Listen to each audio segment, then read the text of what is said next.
What's up, guys? Welcome back to another video. Today we're working on the RX-7. We're gonna change out the rear end links and the rear sway bar for the RX-7. So he got some, what'd you get, Chris? You got some ST sway bars and the end links. I don't know what, but no, I'll take a look at it. So mazdatrix, that's what he said. So the end links are 14mm bolts on the top and the bottom. Is this the right way?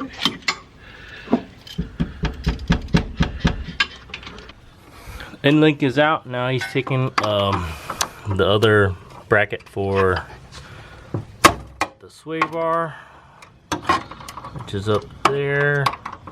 They are 12mm bolts, and there's two.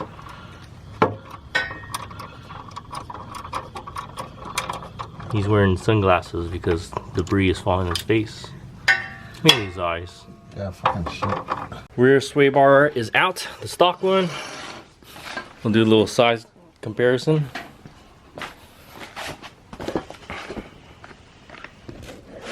It's pretty much like double the size, I believe.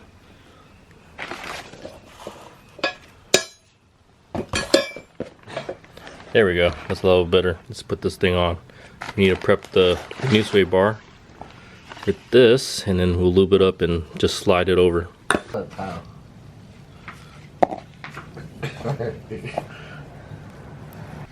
instruction manual doesn't really say anything about this flat piece. It just says about this adapter part under the car. As you can see where the stock mount is, the stock factory mounts was here and here. We can't really assemble it only because this cut piece right here doesn't allow us to put the new sway bar in. So we're thinking we would remove these two bolts here and see what's under the car and figure what we could do. Update, so the brackets earlier we had to modify. If you guys are getting the ST sway bars for the rear, you do have to modify the bracket. So this used to have like a lip right here, so I grinded it off, made the holes a lot bigger. So then the hardware that they provide for us are these bolts right here. So yeah, made them bigger, they'll fit just like that. So then you're able to have some clearance for this bracket for the bottom of the adapter. So yes, keep in mind that if you guys are getting the ST rear sway bar for the RX-7 FC, you do have to modify them. Here are the brackets installed. The bolts will need to be installed first before you put the original ones on, and they'll just hang like this. So we're gonna have this piece angled up,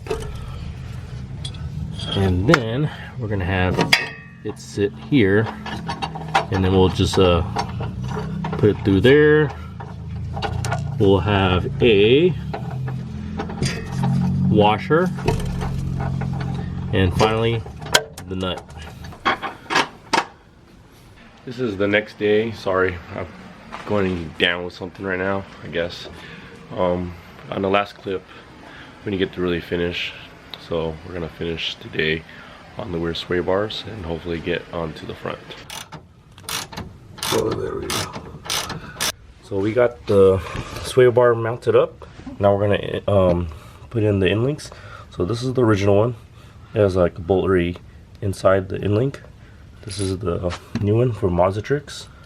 You're gonna have to use some of the old hardware still, like this nut, and also the factory one on the bottom. You need to reuse those. So you guys put this together. Make sure one side is tapered and one side is flat. So put the taper part onto the ball joint, so that way it can grab. I forgot to mention, when you guys do the end link, make sure you measure it to OEM. Sizing, because it's adjustable. This is one side on, this is the driver's side. So when you put it on, make sure that the end link is near the caliper and not inside the chassis. We did have to run an extra spacer on the bottom bolt that connects it to the hub, just so it won't have any play.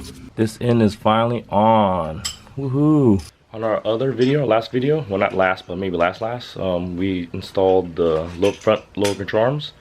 We did have a problem on the passenger side. One of the bolts that's holding on to the tie rod was kind of stripped, so we did our best to get it off and all those things. So we had to send it in to get the hub off, we send it to Lucky 7, and then here is actually the new angle. So yeah, it looks pretty now. And then so we got rid of the stock one. So now we're gonna actually install on the other side. We got the other side in, but we have a problem. So the angle kit's on, except that the inner tie rod and the outer tie rod for the stock one, it won't extend enough where both wheels are straight. With the stock inner tie rod and then the outer tie rod, both wheels are, like if this is the car that's straight, both wheels are angled inwards. So Chris will order the new inner tie rod and the outer tie rod just to make the wheels straight. We didn't know that. Oh poo. We were gonna install the front sway bar until we ran to this tie rod problem. I think we might have to wait in order to install the sway bar, just because it might interfere with the tie rod and stuff when we put it in. We don't want that, so we'll wait putting on the front sway bar until we get the inner and outer tie rods shipped to us.